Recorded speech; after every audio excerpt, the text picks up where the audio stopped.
오늘은 재물을 사용하는 지혜이란 제목으로 말씀을 상고합니다. 성경은 영적인 내용이 대부분이지만 그렇다고 해서 또 우리 몸에 대한 것, 또 우리의 마음에 대한 것도 결코 가볍게 여기질 않습니다. 왜냐하면 사람은 영과 혼과 몸으로 이루어져 있기 때문에 영혼만 있고 몸이 없으면 그 사람은 죽은 사람이고요. 또 몸도 혼도 있는데 영이 없는 사람은 하나님을 모르기 때문에 멸망할 수밖에 없습니다. 또 우리가 예수를 믿느냐 안 믿느냐 하는 것도 우리 마음에 달려있기 때문에 사람의 지정의도 대단히 중요합니다. 그래서 성경은 영적인 것을 기본으로 하셔서 우리의 마음과 몸도 잘 관리하기를 원하시는데, 주로 우리 몸의 기능은 바로 물질적인 기능과 관계를 합니다. 그래서 하나님께서 이 세상을 지으실 때 이 물질의 세계를 지으신 것은 바로 우리 몸도 물질로 되어 있기 때문에 이 땅에서 필수적으로 물질과의 관계를 맺으면서 살게 되어 있습니다. 그것을 오늘 본문에 재물이라 이렇게 표현을 했는데, 재물이라고 하는 것은 오늘 우리들의 말로 표현하면 돈입니다. 사람은 이 물질의 세계를 이제 돈을 가지고 활용하게 되어 있는데, 그것이 지혜가 있어야 된다는 거예요. 이 지혜는 하나님이 주신 그 원리를 말하는 거예요. 그래서 하나님이 사람을 지으신 목적대로 우리 사람이 그 물질을 사용할 줄 알아야 그것이 지혜롭다, 이렇게 말씀을 했어요. 그 지혜가 있어야 우리의 영혼 몸이 구원을 받아서 영원한 생명을 누릴 수가 있습니다. 그렇기 때문에 영과 혼만 우리가 둥둥 떠서 구원받는 게 아니고 우리의 몸까지도 부활해서 영원한 생명을 누려야 되기 때문에 바로 우리에게 돈의 문제는 매우 중요한 이러한 지혜가 필요하다는 것입니다. 자, 그런데 물질이 필요하다고 해서 소유만 한다고 물질이 되는 게 아니에요. 하나님은 우리가 먹고 입고 또 이렇게 살아야 되기 때문에 물질을 주시지만 그 소유의 개념으로 주신 게 아니고 그것을 바르게 사용해서 하나님의 창조하신 목적대로 살으라고 주신 것입니다. 그렇기 때문에 물질도 그렇고 또 우리에게 주신 시간도 그렇고 이 땅에서 물질을 어떻게 사용해야 되느냐, 시간을 어떻게 사용해야 되느냐, 그거에 따라서 우리의 구원도 아주 중요한 문제가 되는 거고, 또 이 땅에서 어떻게 물질과 시간을 활용했느냐에 따라서 영생할 때의 그 영광도 거기에서 차이가 난다 하는 것을 깨달아야 돼요. 그래서 오늘 그 지혜를 세 가지로 상고합니다. 첫째는 재물에 사로잡히면 불행해진다 하는 것을 10절부터 12절에 경고로 말씀했어요. 한번 10절을 같이 읽어보겠습니다.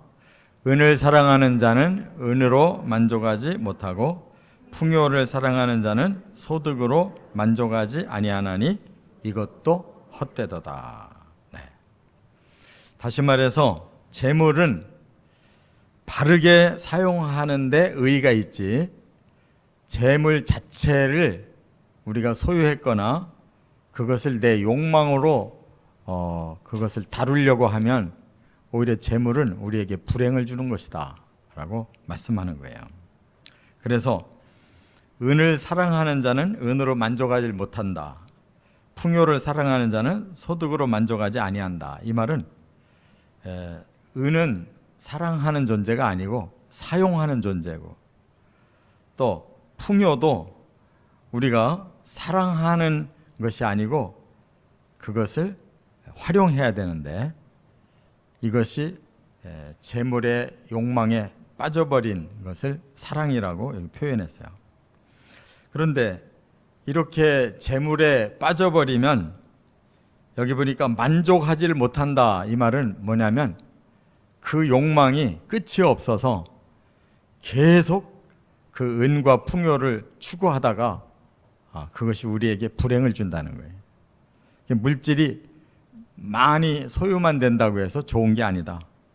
바르게 활용되고 있어야 그것이 우리에게 보람이 있고 또 그 물질을 통해서 우리에게 유익한 삶을 살게 한다, 그 말입니다.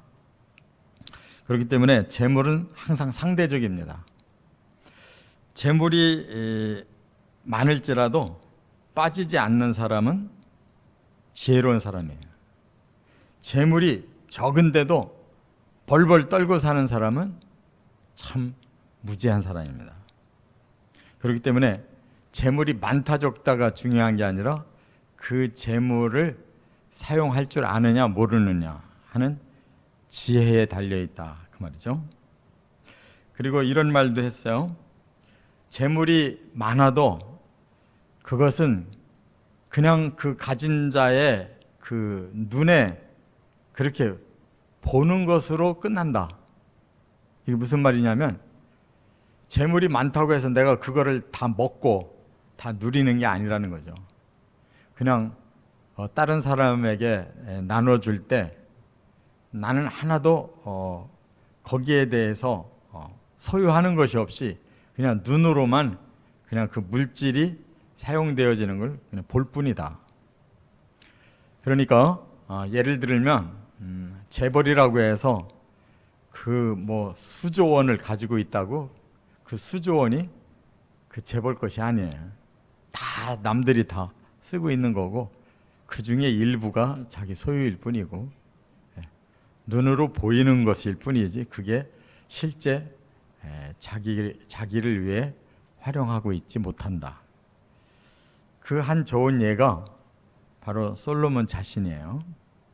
솔로몬은 날마다 손님이 찾아와서 그가 그 물질을 하루에 얼마나 소비하는가를 썼는데 밀가루가 하루에 90석을 쓰고 소가 하루에 30마리를 잡고 양이 하루에 100마리를 잡았대요. 근데 그 많은 물질이 솔로몬의 입으로 들어가는 게 얼마나 되겠어요? 다 남들 입으로 들어간 거죠. 그냥 볼 뿐이라는 거예요. 그러니까 재물이 많다고 해서 결코 우리 것이 아니고 그것을 어떻게 활용하느냐에 따라서 보고 보람을 느낄 수가 있는 거고, 또 보고도 전혀 자기의 것이 아니기 때문에 그냥 아무 의미가 없을 수도 있다는 거예요.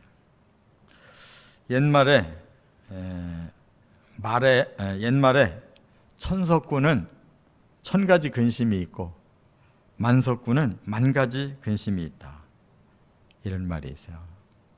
참 옛 말들이 정말 진리예요. 돈이 많으면 굉장히 행복하고 막 자기의 욕망이 다 채워지고 마음껏 살 수 있을 것 같은데 사실은 그렇지 않아요. 부자들이 더 골머리를 앓고 살아요. 왜냐하면 그 물질을 그냥 놔두면 이게 다 없어지거든요. 그러니까 이것을 더 늘려야 되니까 그것을 어떻게 경영해야 되는지, 또 그것을 탐하고 노리는 자가 많기 때문에 그걸 뺏기지 않으려고 이렇게 많은 고민을 하며 사는 거예요. 재벌들이 두 다리 쭉 뻗고 편안하게 살질 못합니다. 그런데 오늘 본문에 반대로 그냥 재물이 없는 자는 그냥 그날 밤에 편안하게 잠을 자는다 그랬어요. 그러니까 우리가 하루를 사는데 그냥 아무 근심 없이 저녁 배부르게 먹고 잠을 편안하게 잘 수 있다는 것이 그게 오히려 행복인 거예요. 그냥 마냥 물질만 많은 것은 결코 행복이 아니에요. 그래서 우리에게 재물을 어떻게 사용해야 되느냐라는 것을 디모데전서 6장 8절에 말씀했어요. 돈을 사랑함이 일만하게 뿌리가 된다. 이 돈을 사랑한다는 것은 돈에 대한 욕망에 빠졌다는 거예요. 내가 어떻게 해서 돈을 많이 벌어서 내가 많이 가지고 있어야 되겠다. 내가 하고 싶은 거 많이 해야 되겠다. 이런 사람은 욕망에 빠진 거예요. 돈은 그런 게 아니에요. 그렇기 때문에 근심에 빠지고 그로 인해 죄를 짓는다. 이렇게 말씀했어요. 그러니까 그런 사람에게는 재물은 불행이라 그 말이에요. 자, 또 하나 두 번째 꼭 깨달아야 될 게 있어요. 13절부터 17절에 보면 재물은 결국 내 손에서 떠난다. 이걸 꼭 명심하고 살아야 된다는 거예요. 자, 한번 15절을 같이 읽겠습니다. 그가 모태에서 벌거벗고 나왔은즉 그가 나온 대로 돌아가고 수고하여 얻은 것을 아무것도 자기 손에 가지고 가지 못하리니.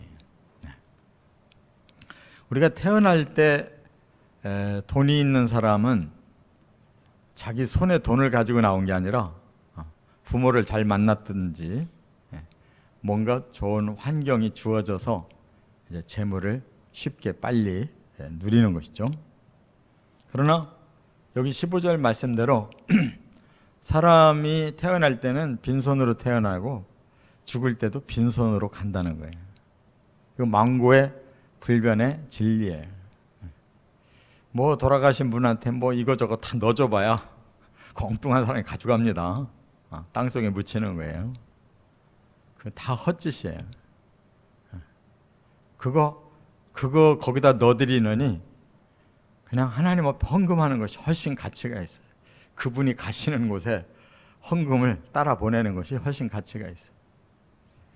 그런데 사람은 이 땅에 사는 동안에 빈손으로 왔다가 빈손으로 갈 거를 알면서도 많은 걸 자기 손에 움켜줘야 자기는 뭔가 성공한 거고 뭔가를 가진 사람이고 뭔가 행복하고 뭔가 이룰 수가 있다라고 항상 생각을 해요. 그런데 오히려 많은 재물을 가진 사람이 실패도 많이 하는 거예요. 그리고 많이 가진 사람이 재앙도 많이 당하는 거예요. 없는 사람은 재앙이 없어요. 자기 몸만 피하면 되는데 많이 있는 사람은 그걸 가지지 못하고 그냥 재앙에 노출돼 버리면 많은 걸 잃는 거예요. 그러니까 사업을 크게 하는 사람일수록 실패가 많고 재물을 많이 소유할수록 재앙에 사라질 확률도 많다 그 말이에요. 그래서 잠언 23장 5절에는 재물은 날개를 단 두 독수리와 같다 그랬어요. 이 독수리가 뭔가 이제 날개를 치고 올라가면 한순간에 있던 것이 다 사라져요. 그와 같이 우리가 가지고 있던 것이 어느 순간에 사업에 실패를 하든지 뭔 재앙이 쏟아지든지 그냥 한순간에 사라지는 거예요. 여기 모로코도 보니까 그 사람들이 그냥 시원찮게 집을 져놓고 살다가 거기가 지진이 많이 일어나는 지진대가 거기 흐르고 있다는데도 그렇게 그냥 괜찮을 거다라고 하고 살다가 그냥 다 무너지는 거죠.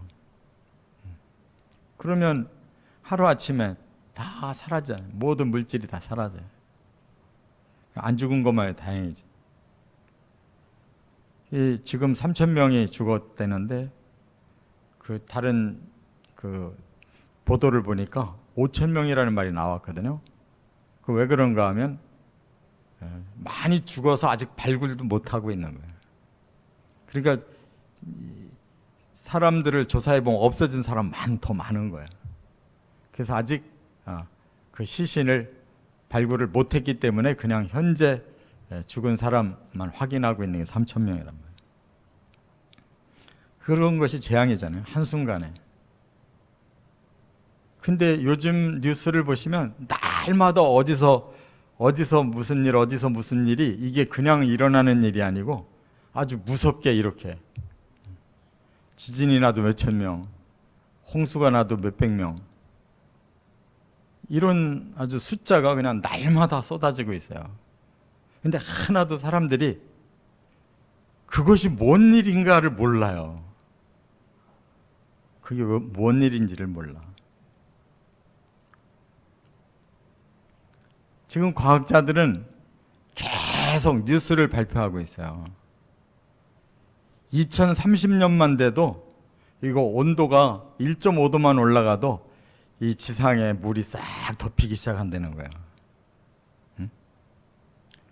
우리는 자꾸 보이는 빙산 녹는다는 거 걱정하는데 과학자들은 그건 세 발의 피라는 거예요. 보이는 거 녹는 건 별게 아니에요. 빙산은 그 밑에 90% 이상이 잠겨 있는데 그게 녹고 있다는 게 큰일이라는 거예요.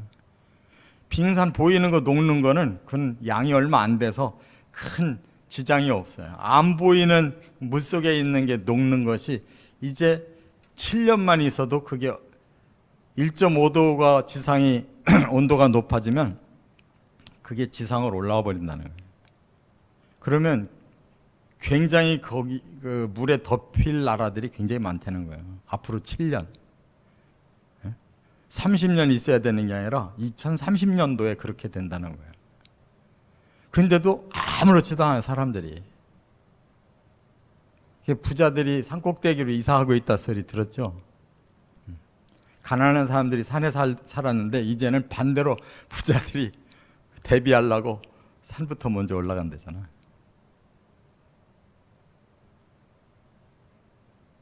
지금 뉴스 들어보면 막 그냥 갑자기 그냥 폭우가 쏟아져 가지고 막 밀물듯이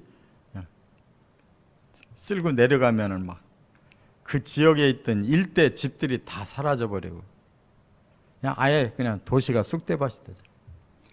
느닷없이 산불이 일어나면 그냥 한 나라가 다, 지금 호주가 텅텅 볕대잖아요. 전국에 산불이 많이 나가지고 사람들이 거기 정착할 수가 없대잖아요. 그래도 아무런 생각이 없어 사람들이. 나 살고 있는 데는 안전하니까 뭐 여기만 되면 됐지. 근데 우리 일산도 여기가 위험지역이에요. 응? 북한도 제일 가깝고 여기 바다도 가깝고 한강도 가깝고 여기 안전지대 아니에요. 근데 왜 사람들은 그렇게 생각이 짧을까요? 나만 오늘 하루 아무 일이 없으면 별일 없을 거야. 절대 별일 없는 게 아니라 지금 큰일이 이미 터졌는데 하나도 위기의식이 없어요. 그게 바로 그냥 물질에 빠져 살다 보니까 영적 감각이 없는 거예요. 우리 사람들을 생애를 뭐라고 그래요? 공술의 공수거 그러잖아요. 이 간단한 한자말인데 얼마나 진리인지 몰라요. 빈손으로 왔다가 빈손으로 가는 거란 말이에요. 장례식 가보면 늘 보잖아요. 입관할 때 어떻게 하는 거 다 알잖아요. 아무것도 안 가지고 가는 거 그냥 옷만 하나 걸쳐주는 거지. 태어날 때 빨가벗고 왔는데 그래도 갈 때 체면 채우느라고 옷을 덮어주는 것 뿐이야. 그 뭘 가지고 가냐고. 그런데 뭔가가 있어야 되는 거예요. 지금 곧장 내일 죽어도 오늘은 뭔가 있어야 되는 거야. 그렇게 살기 위해서는 또 얼마나 치열해요. 여기 보니까 어두운 데서 먹는다 그러는데 새벽에 일어나서 한술 뜨고 일찌감치 노동하는 현장을 가는 거예요. 죽어라 하고 일한 거예요. 밤에 별과 함께 들어와서 잠을 자는데 그렇게 계속 하다 보니까 근심이 쌓이고 질병이 쌓이고 분노가 쌓여가지고 그냥 마음이 불행한 거예요. 그러다 결국 죽는 거예요, 사람이. 그러면 마지막에 갈 때 이게 남아있는 게 있다면 어떻게 해야 될 것 같아요? 네? 거기에 대해서 정말 생각을 안 해. 빈손으로 갈 거거든. 그런데 법률적으로는 가족한테 이게 유산이 내려가게 돼 있잖아요. 근데 유산이 있는 집들은 꼭 싸워요. 꼭 싸워. 지가 뼈 빠지게 벌은 게 아닌 거는 그냥 공짜로 그냥 뜯어가려고 그러거든, 서로가. 그러니까 뭐 형제 자매가 없어. 돌아가신 분의 재산을 서로 싸우려고, 야단이. 그러면 그 재산을 남겨준 것이 뭐가 되겠어요? 자손에게 화가 돼버리잖아요. 예수님이 뭐라고 말씀해요? 마태복음 6장 19절에 너희를 위하여 보물을 땅에 쌓아두지 말라. 거기는 좀과 동록이 해하며 도둑이 구멍을 뚫고 도둑질하는. 남들이 도둑질하면은 정말 참 가슴 아프지만 남겨놓은 자식들이 도둑질하면 어떻게 해? 오직 너희를 위하여 또 말씀하셔. 보물을 하늘에 쌓아둬라. 거기는 좀이나 동록이 해하지 못하며 도둑이 구멍을 뚫지 못하고 도둑질도 못하고 내 보물이 있는 곳에 네 마음도 거기 있다. 천국 가기가 싫은 사람은 천국에 대해 예비하지 않아. 천국 가고 싶은 사람은 이 땅에 사는 동안에 물질을 이렇게 저렇게 많이 하나님을 위해 써요. 사람들한테 꼭 드러나게 내가 얼마 헌금해서 내가 뭐 했습니다 이렇게 안 해도 다 자기 신앙의 양심으로 다 쓰고 산단 말이에요. 그게 하나님 나라에 저축하는 방법이잖아요. 그러면 너희를 위하여 그랬으니까 우리가 한 만큼 하늘나라에 그것이 남는 거 아니겠어요? 그 왜 거기에 남겨야 되느냐? 바로 우리가 이 땅에서 해롭게 살지 않기 위해서. 해를 남기는 것이 뻔한데 내 욕심을 남긴 거지. 내 욕심을 싹 내려놓으면 훨씬 빨리 그것을 보람 있게 활용할 거예요. 근데 그렇게는 안 하거든. 왜 그렇게 했어요? 결국 내 손에서 없어진다는 거 알면서도 끝까지 붙들려고 하니까 헛되게 가는 거예요. 세 번째, 18절부터 20절. 재물은 감사하며 사용하라. 18절 같이 읽어보겠습니다. 사람이 하나님께서 그에게 주신 바 그 일평생에 먹고 마시며 해 아래에서 하는 모든 수고 중에서 낙을 보는 것이 선하고 아름다움을 내가 보았나니 그것이 그의 몫이로다. 사람이 하나님께서 주신 바 그 일평생 먹고 마신다. 그래서요. 우리가 아무리 욕심 부린다고 주어지는 거 아니에요. 하나님이 허락하신 만큼만 받는 거예요. 그러니까 그거를 알면 욕심을 안 부려요. 주시는 대로 내가 잘 활용해야 되겠구나라고 선을 긋고 산단 말이에요. 그에게 주신 바 하나님 주시는 거예요. 그 주권을 인정하면 그 다음에 주신 것을 어떻게 해야 되느냐? 일평생 먹고 마시며 해 아래서 하는 모든 수고 중에서 낙을 보고 선한 것을 그리고 아름다운 것을 행한다. 이렇게 말씀한 거예요. 그러니까 먹고 마시고 내 생존을 위해서 사는 것이 기본이고 그 다음에는 뭐에 보람이 있느냐? 선한 일에, 아름다운 일에, 또 하나님이 그 주신 그 몫을 그대로 실행하는 일에 우리가 사용할 때 그게 보람이고 하나님 앞에서 우리가 드릴 수 있는 것이단 말이에요. 그 이외에 우리가 욕심 부렸다고 더 얻는 것도 아니고 욕심 부린다고 남는 것도 아니고 결국 우리가 남길 수 있는 것은 물질을 하나님의 방법대로 잘 사용해서 선하고 아름답고 하나님의 몫으로 남겨주는 것이 최고의 물질 사용 지혜라는 거예요. 할렐루야. 여기에 수고라고 하는 단어가 아말이라고 그랬는데요. 이 아말이라는 말은 고생한다는 뜻이에요.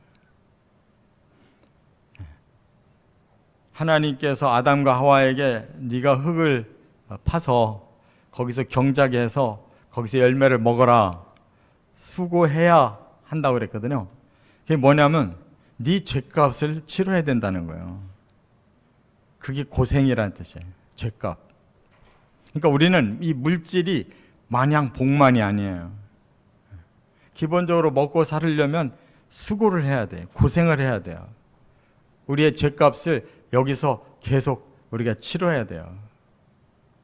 근데 거기다가 또 욕망까지 끌어올라가지고 하나님 안 주신 것까지도 다 걷어들이려고 하는 사람은 얼마나 수고를 많이 하겠어요.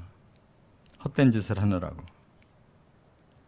그것은 결코 하나님이 주신 선물이 아니라는 거예요. 그래서 우리가 물질이 하나님 선물이 되려면 하나님의 지혜대로 사용하는 데 있지, 그것이 많으냐 적으냐가 문제가 아니라는 거예요. 내게 주시는 대로 그 분복을 잘 활용하면 되는 거예요. 할렐루야. 그래서 선순환이 되게 하라는 거예요. 물질이 선순환이 되게. 근데 한번 주머니에 들어왔다 그러면 막 한 번도 안 쓰는 사람들이 있어요. 어떻게 해서라도 가지고만 있으려고 하는 사람들. 좀 필요할 때 좀 기증도 하고 기부도 하고 좀 남몰래 선한 것도 좀 하고.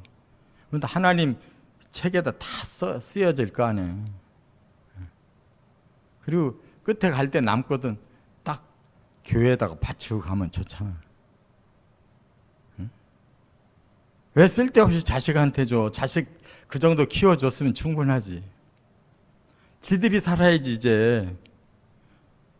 왜 그 자식 열심히 살고 있는 자식한테 왜 남겨가지고 서로 싸우게 만들어?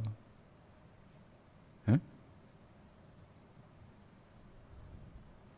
나는 나대로 가난하게 하나님 나라 가야 되고 자식은 자식대로 싸우느라고 그냥 집안을 엉망으로 만들어 놓고 나는 하나도 안 가지고 창피하게 어떻게 천국 들어가려고 그래.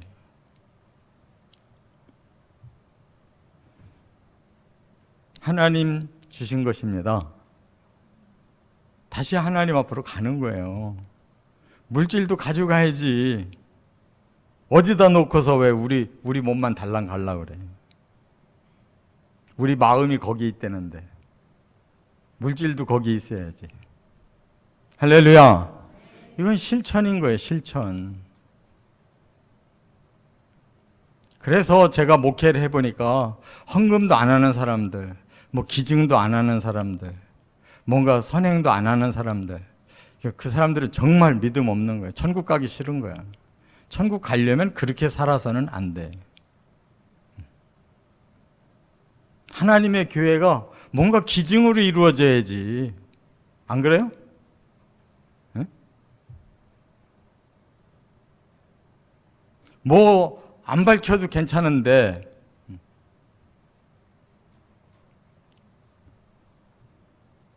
뭔가 우리가 하나님의 교회에 필요한 것을 드리고 그것으로 뭔가가 아름답게 이루어지고 선한 결과가 이루어지고 그것이 하나님의 것으로서 영광을 돌려야지. 거기 보람 있는 거 아니에요? 나중에 다 없어지고 난데 그때 많이 벌을 때 할 걸. 껄자를 해봐야 아무 소용없어요. 있을 때 해야지. 하나님께서 물질에 사로잡히면 불행해진다. 물질은 반드시 우리 손에서 떠나는 날이 있다. 물질은 하나님이 주실 때 감사하며 선행으로 사용하라. 이거보다 진리가 어디 있어요?